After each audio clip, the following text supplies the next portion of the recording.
여러분 안녕하십니까? Hello everyone. mwiriwe nishimiye cyane kumarana namwe ibihe byose mwebwe rubyiruko. rimwe rimwe nzajya ndeba izi video nzisubiremo kubera ko muragaragara nkaho muri abantu beza mu maso yanjye. Nishimiye cyane rero kuba mpagarara imbere yanyu nkabaye ikiganiro. Ndabishimira Imana cyane by'umwihariko kuri inshuro mu gihe tuganira ku bijyanye n'imibereho y'umutima muri Bibiliya. Nta kintu gisobanura neza umutima w'umuntu nka Bibiliya. Uyu munsi reka turebe ijambo rigaragara muri Yohana igice cya 6. Yohana igice cya 6 umurongo wa 1 kugeza ku wa 13. Ijambo ry'Imana ryanditswe n'intumwa Yohana risobanura neza amagambo ya Yesu. Uko urushaho gusoma amagambo muri Yohana nako urushaho kumenya neza umutima wa Yesu. Reka tubasome Yohana ibice 6. Hanyuma y'ibyo Yesu ajya hakurya y'inyanja y'i Galilaya ariyo yitwa Tiberiya. Iteraniro ry'abantu benshi riramukurikira kuko babonye ibimenyetso yakoreye abarwayi. Yesu azamuka umusozi yicarana nayo n'abigishwa be.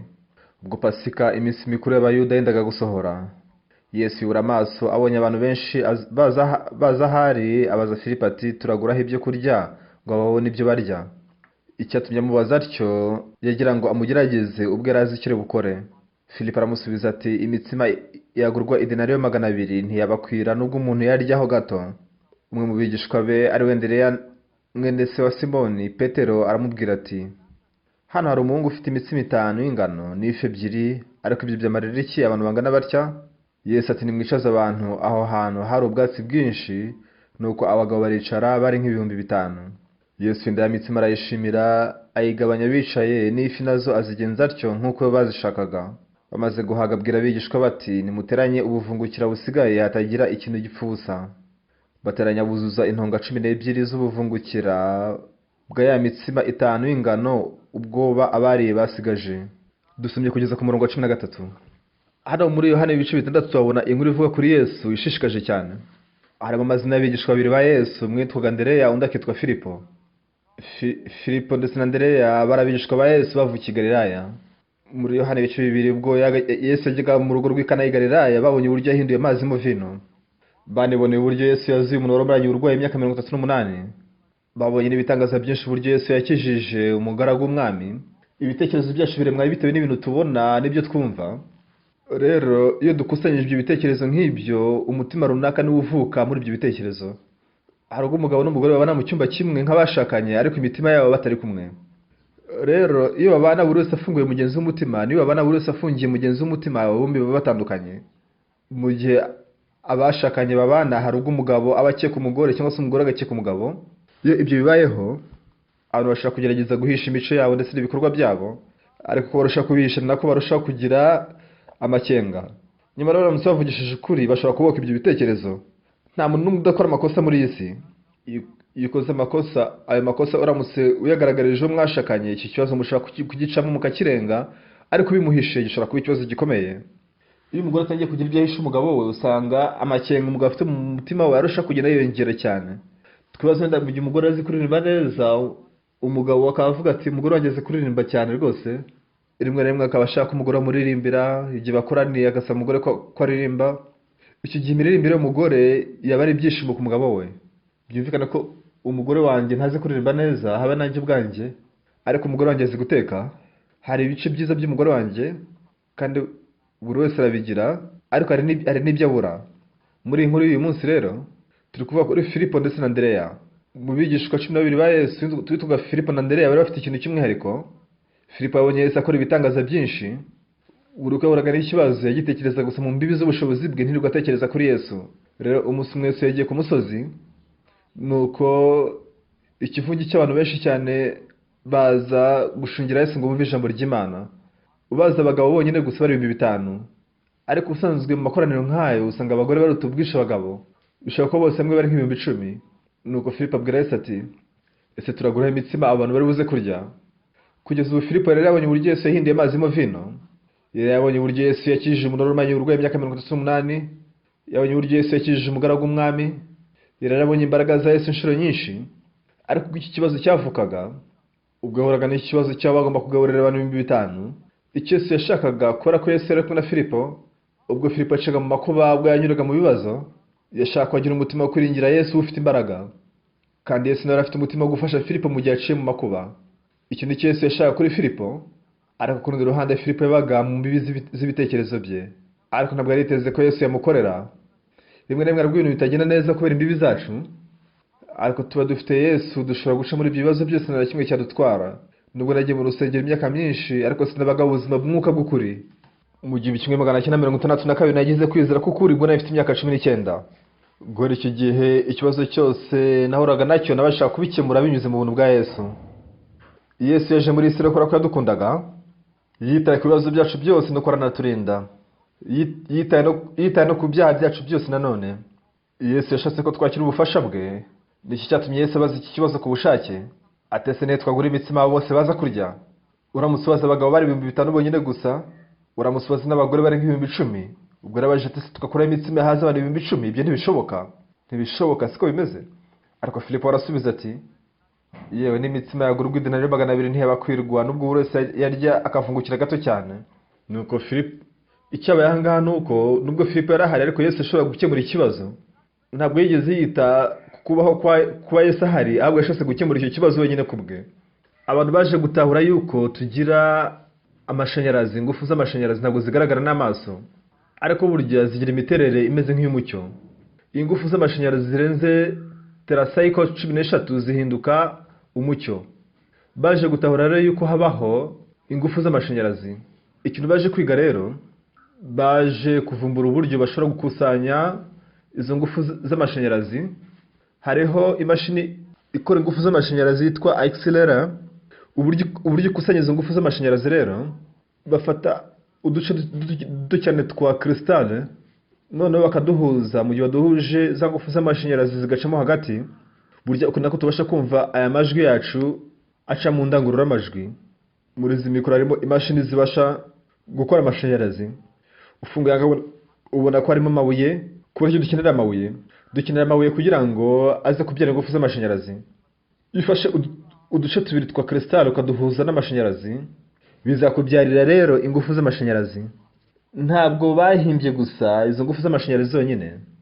Rero urusaku rugenda metero 340 gusa mu isegonda, rugenda buhoro cyane. Ariko amashanyarazi yari yihuta cyane, ashobora no kugenda ibirometero 3,000 mu isegonda. Ubwo rero bivuze yuko mu isegonda rimwe ushobora kuzenguruka isi inshuro 2.5. Uko niko abantu bavumbuye rero izi ngufu z'amashanyarazi, kubera ko zihuta cyane. Rero bakoze ubushakashatsi bw'ukuntu bashobora kubikana ingufu z'amashanyarazi n'urusaku. Niyo mpamvu muri ibyuma dukoresha tugiramo utwo twuma twitwa accelerator. Iyi mikoro ikusanyije amajwi yanjye, yakusanya muri amashanyarazi, ikayoherereza hariya mu cyumba cya control. Nuko bagafata ya majwi bakayatandukanya n'amashanyarazi, bagasigara n'amajwi yonyine gusa, bakayohereza muri amplifier ikarangurura ya majwi. Nicyo gituma mwese mubasha kumva iri jwi riranguruye. Rero ntago bapakizanya amashanyarazi n'ijwi gusa, basha no gupakiranya amashanyarazi n'urumuri. Hano muri izi kamera ziri imbere yanjye nshobora kubonamo isura yanjye ndetse n'isura ya Pastor Samuel uruhande rwanjye. Izi kamera ziri imbere yanjye ziri kudufata amashusho, zipakizanya ingufu z'amashanyarazi n'amashusho zidufasha nuko zikayohereza abandi bantu. Niyo mpamvu mushobora kubona amasura yanyu, natwe dushobora kubona amasura yacu. Tumaze gutabara ko kuri isi tugira ingufu z'amashanyarazi, icyo gihe amajenereta atangiye kujya akora amashanyarazi. Ku ngomero z'amazi bagira ibimashini binini cyane bitunganya amashanyarazi bikayahinduramo umucyo, bigatuma amafrigo akora, amamashini yose akora, amateleviziyo yose agakora mu rugo. Iyo bakoze iyo mirimo nk'iyo ngiyo, dukoresha rero ingufu z'amashanyarazi mu byo dukora kugira ngo tubashe gukora imirimo yose. Mu cyimbo cyo gukora imirimo yose n'amaboko, imirimo yose dusike tuyishinga mu mashini akoresha amashanyarazi. Dutuma yoza imyambaro yacu ndetse akanateka. Uko turushaho kuyakoresha rero, ubuzima buroroha cyane. Binyuze mu kazi k'amashanyarazi twashoboye gushinga ibigo by'itangazamakuru, dushingaho ibindi bikorwa bindi. Aya mashanyarazi nubwo atagaragara n'amaso, ariko dushobora kuyaha imirimo agakora akazi neza cyane. Hari undi muntu utagaragara n'amaso, ariko nyamara akaba ariho. Uwo ni Yesu. Iyo duhuje imitima yacu na Yesu, dushobora kwakira urukundo rwa Yesu. Iyo aturemeye amahoro tutagiraga mu buzima bwacu, abasha kuturemera n'ibyishimo tutagiraga, aturemera n'umunezero tutagiraga. Ibyo ni ibintu bihebuje cyane. Nasomye Bibiliya inshuro nyinshi zitabarika. Muri Bibiliya naje gutahuramo umutima wa Yesu. Iyo muje umutima wanjye n'umutima wa Yesu, mbasha kubona uburyo Yesu akorera mu buzima bwanjye inshuro nyinshi cyane. Nuko mbishimira Imana cyane. Sinabivuga mu magambo, ubwo namenyaga Yesu, nubwo mbere yaho nari mu byaha, nari umujura ndetse ndi n'umunyabinyoma, ariko ubwo nahuraga na Yesu mu mutima wanjye, ubwo umutima wanjye nawushyiraga hamwe n'uwa Yesu, muri icyo gihe Yesu yakoze imirimo myinshi cyane mu buzima bwanjye. Twafunguye ikigo cya Lincoln High School mu gace ka Kimcham. Mu gihe tuyobora ishuri ryisumbuye rya Lincoln, tuba duhana amahugurwa Man Education ku banyeshuri bacu bari muri iryo shuri. Mu myaka mike yashize, umukozi umwe mu biro bya Minisitiri wa Cote d'Ivoire yaje kudusura, nuko avuga ko ishuri ryacu ari rimwe mu mashuri meza cyane mu isi.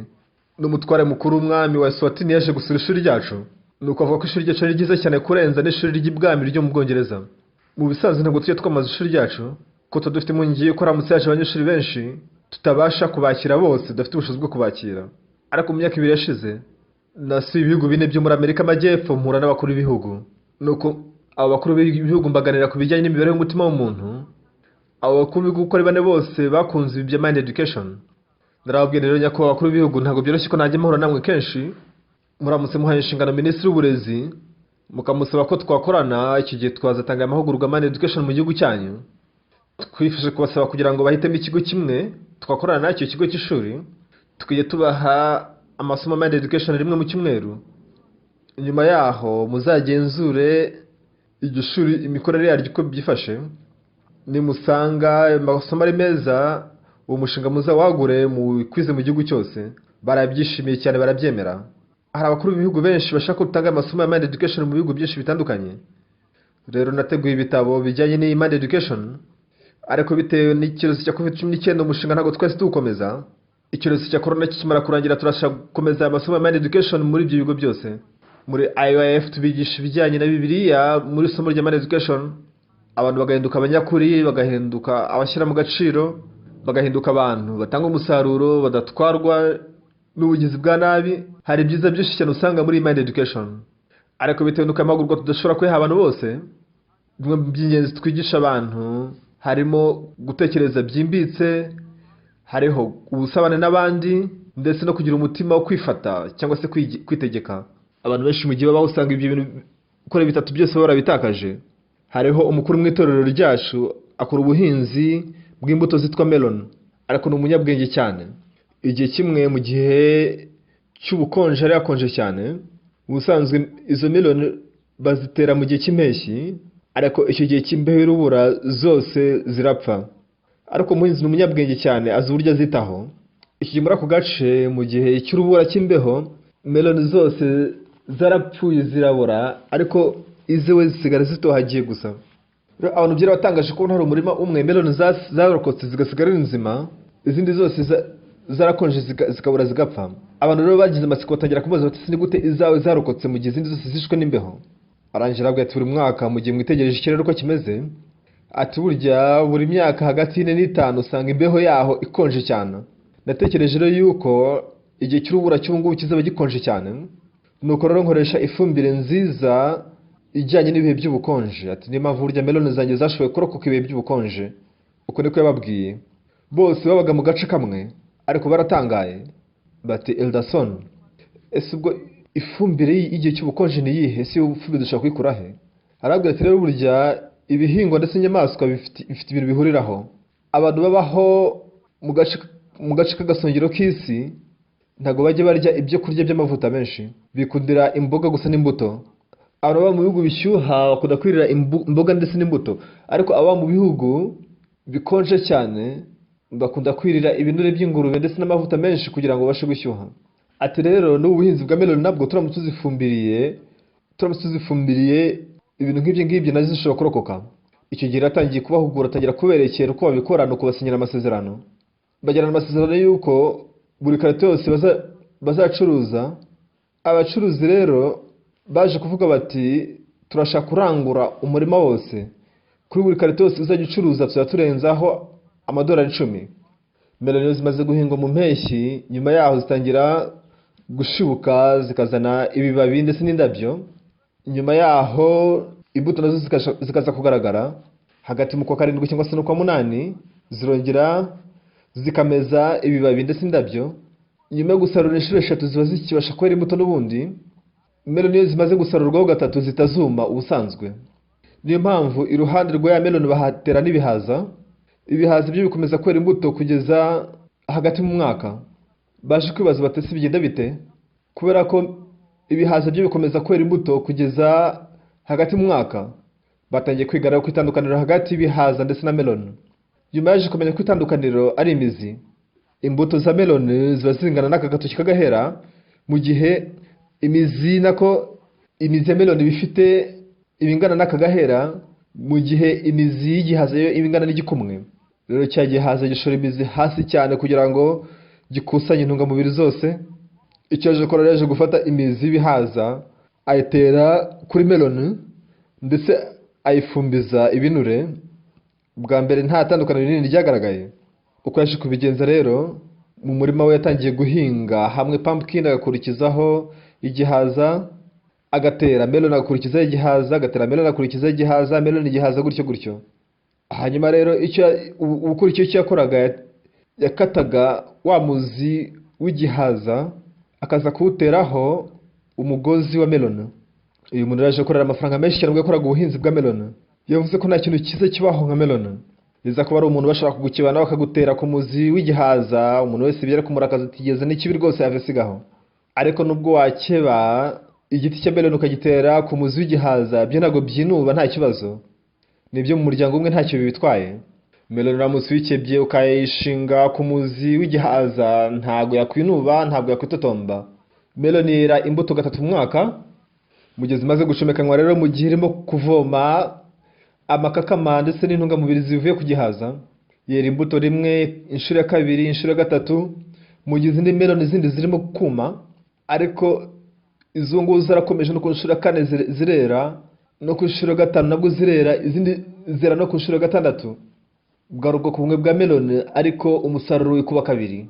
Uyu muntu aba mu mujyi witwa Songju. Hari imiryango irenga 4,000 ikora ubuhinzi bwa melon.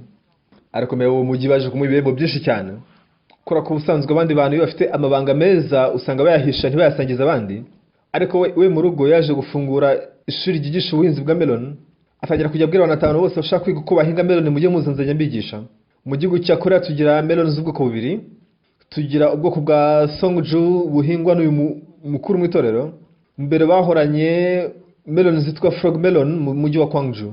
Bayise ngo ni frog melon kubera ko uruhu rwayo rusa n'uruhu rw'igikeri. Kera melon zo muri Gwangju nizo zafatwaga nka melon ziryoha cyane. Ariko melon za Songju zaje gutambuka kuri melon za Gwangju. Muri Korea abantu bose bakunda melon zo muri Songju. Rero umugabo ubwo yigishaga ubwo buhinzi abandi bantu bose, hari abantu bagaruka mu cyaro bavuye mu mijyi akabigisha nabo ko bahinga melon. Kubera ko bose batangiye kujya babikora babihinga, batangiye kujya bafashanya, byatumye melon zo muri Songju ziba izambere mu gihugu cya Korea. Ubwo yahuraga n'ikibazo rero yatangiye gutekereza, akora ubushakashatsi, atangira kwiyumvira, aza kumenya ko imizi ya melon atari myiza nk'imizi y'ibihaza. Aza gutahura ko ibihaza nubwo byakwegera igihe cy'urubura ni hahandi zirucamo ntacyo ziba. Ariko melon zo zigira intege nke kubera ko zera imbuto gatatu mwaka gusa. Mu gihe rero yatemaga izo melon akazitera nk'ingurukira ku mizi y'ibihaza, zashoboye kwera umusaruro 5 cyangwa se 6 ku mwaka. Rero yaje gutekereza cyane, akora ubushakashatsi kuri melon ndetse n'ibihaza. Kera muri Korea ntabwo twakiraga inganda zikora imodoka, ariko Korea ko yakomeje gutera imbere, abantu baje gutekereza ko hazabaye igihe cyaho buri wese azaba tuzi imodoka ye. Mu gihugu cya Korea buri muturage wese atunze imodoka ye.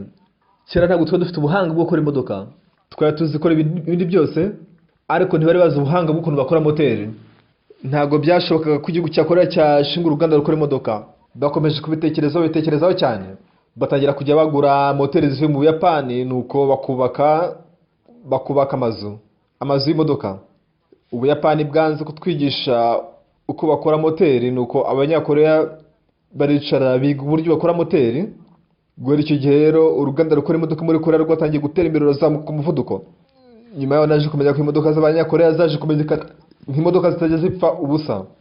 Njye kuri ubu ndimo gukoresha imodoka y'inyakorea, ariko hari inshuti zanjye nyinshi zikoresha imodoka z'inyakorea. Ishobora kumara nk'imyaka 10 itarapfa na rimwe. Mu gihe Hyundai yatangiye kugurishaga imodoka zayo muri Leta Zunze Ubumwe za Amerika, icyo bakoze nuko batangiye gukora ubushakashatsi bw'ukuntu imodoka zangirika, impamvu imodoka zipfa. Kera muri Seoul twagiraga amagaraje ahantu hose muri buri gace, ariko ubu muri Seoul biragoye cyane kuhabona igaraje. Yego hari zimwe na zimwe, ariko ni nkeya cyane.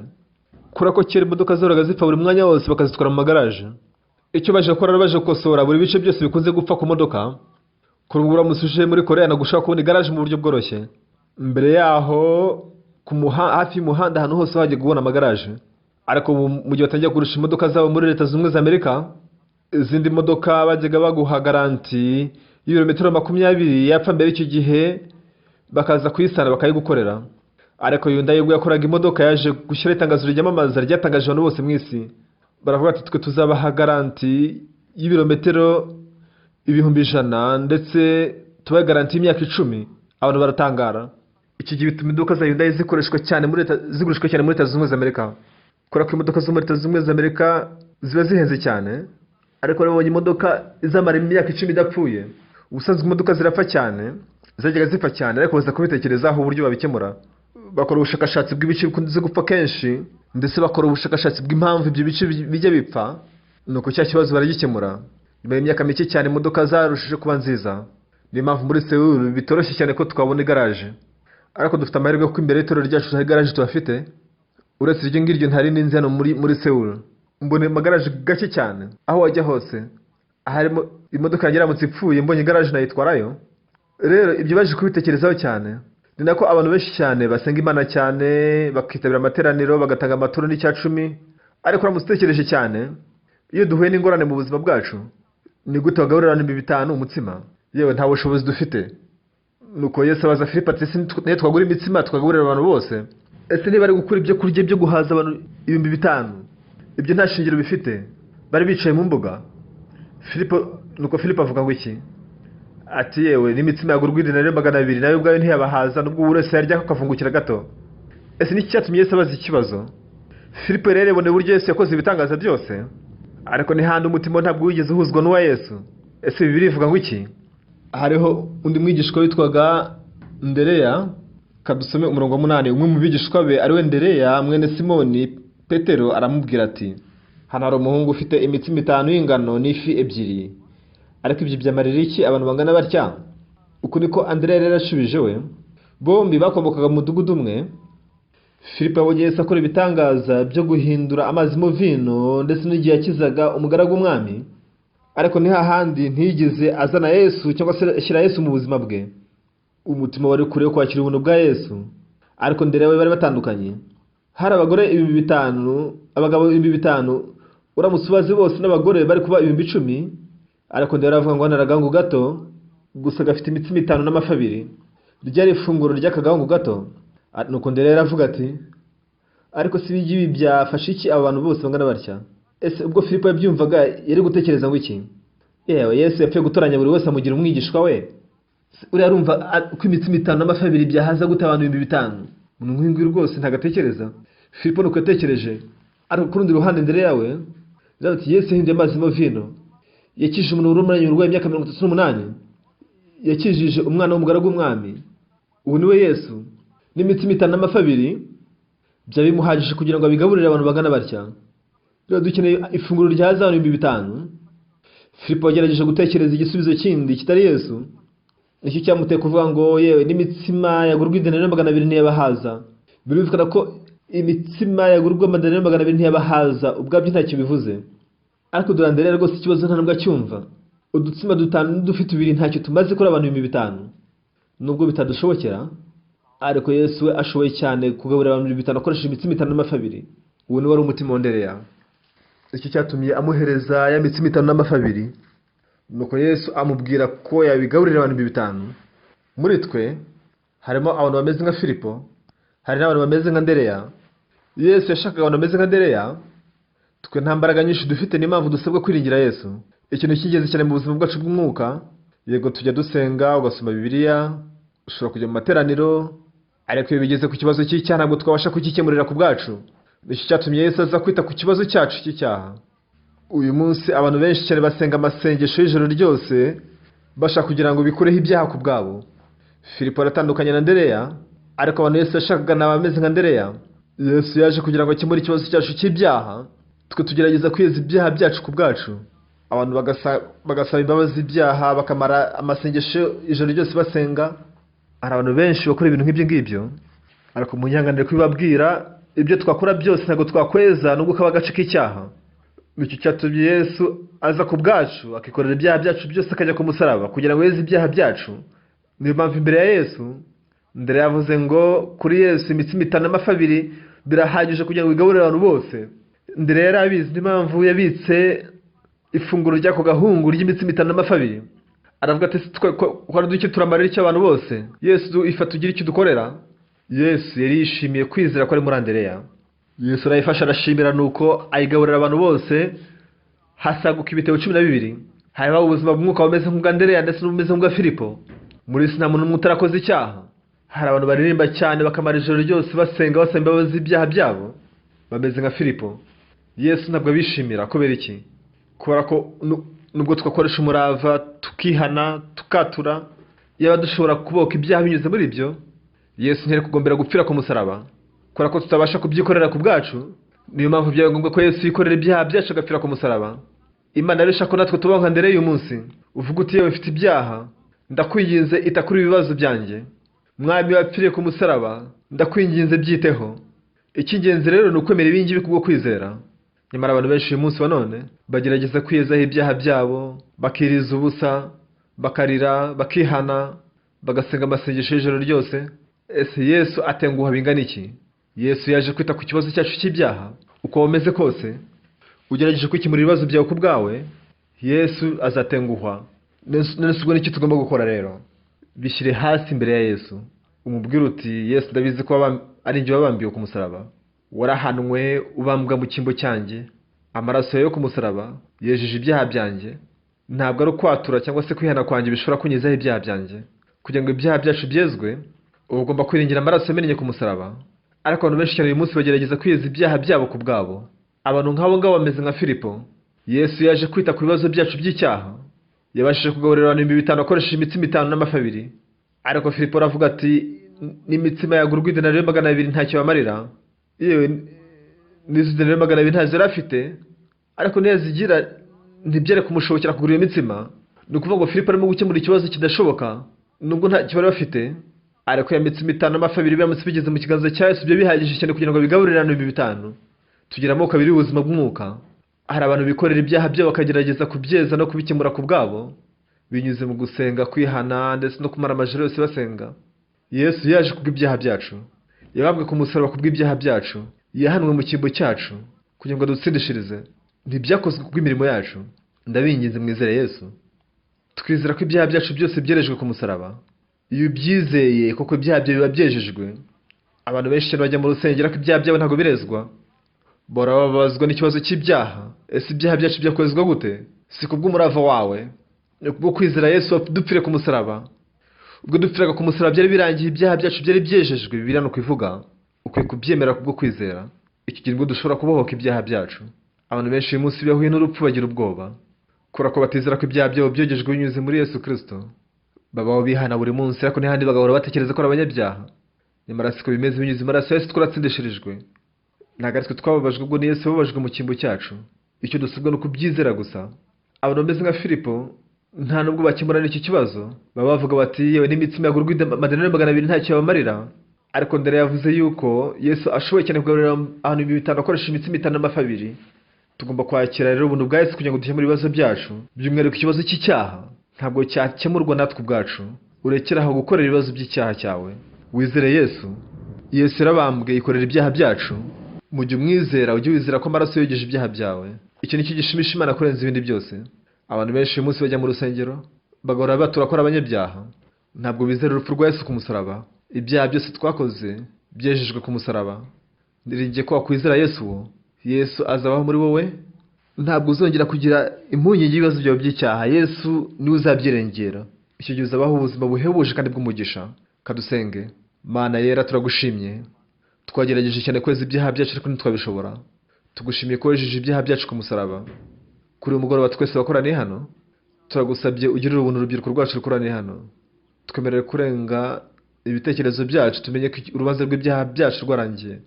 Udufashe Nyagasani dukomeze kuzahazwa n'ibyaha.